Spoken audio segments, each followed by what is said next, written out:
This is the screencast for section 2.1, example 5, finding the vertex and axis of a quadratic function. So we've got this awesome vertex form. So the question is, how do you get from standard form to vertex form? Well, in example 5 here, we're going to do a kind of shortcut way. I don't really prefer this way. I think it's a lot of memorization and it doesn't really explain to you why it occurs. But in example 6, we're going to do what I admit is much more difficult way that kind of shows you algebraically exactly what's happening to get from standard form to vertex form. So first, we'll start out in example 5 here by rewriting our standard form appropriately with the highest exponent first. So negative 3x squared plus 6x minus 5.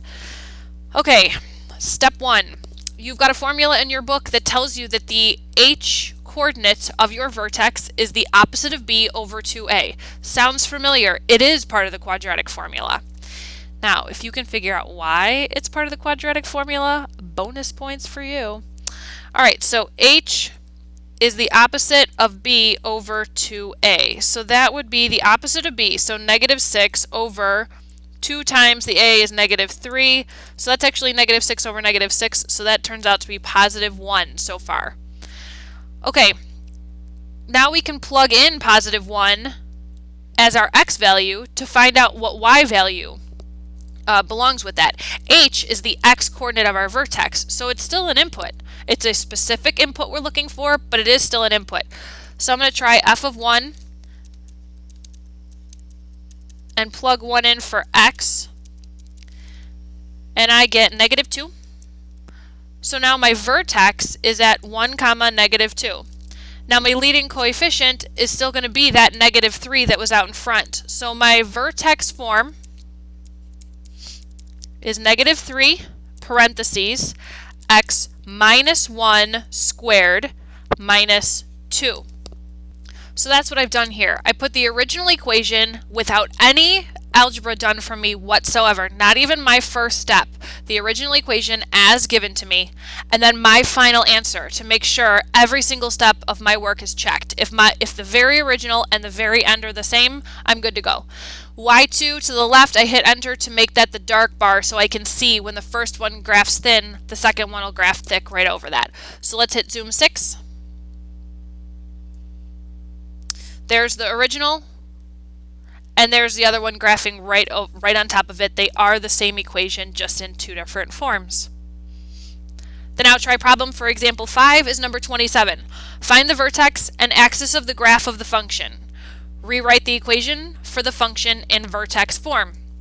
This one's already written in standard form for us in the appropriate order by decreasing exponents. My h coordinate is the opposite of b over 2a, again part of the quadratic formula. So the b value is 5, so I have the opposite of 5 over 2 times the a value is 3. So in this case it's negative 5/6. Now I'm going to have to plug in negative 5/6, which is messy, to find out the y coordinate that goes with this specific h coordinate of the vertex.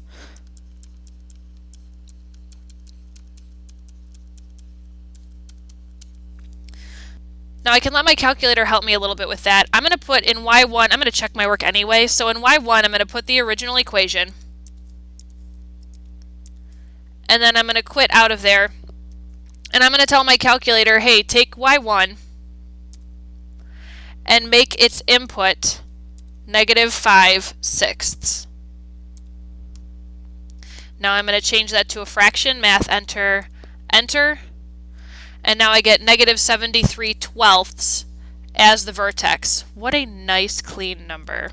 Just kidding. So now the function notation, f of x to represent my parabola. The parabola will still have 3 as the leading coefficient.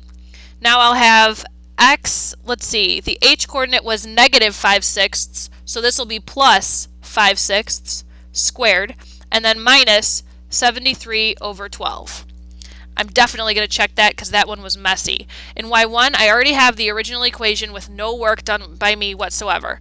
Then in y2, I'm going to put 3 parentheses x plus 5/6, close that and square it, and then that should be minus 73/12 Again, I want to make sure that this graph's right on top of y1, so I'm going to change it to the dark graph so that I can see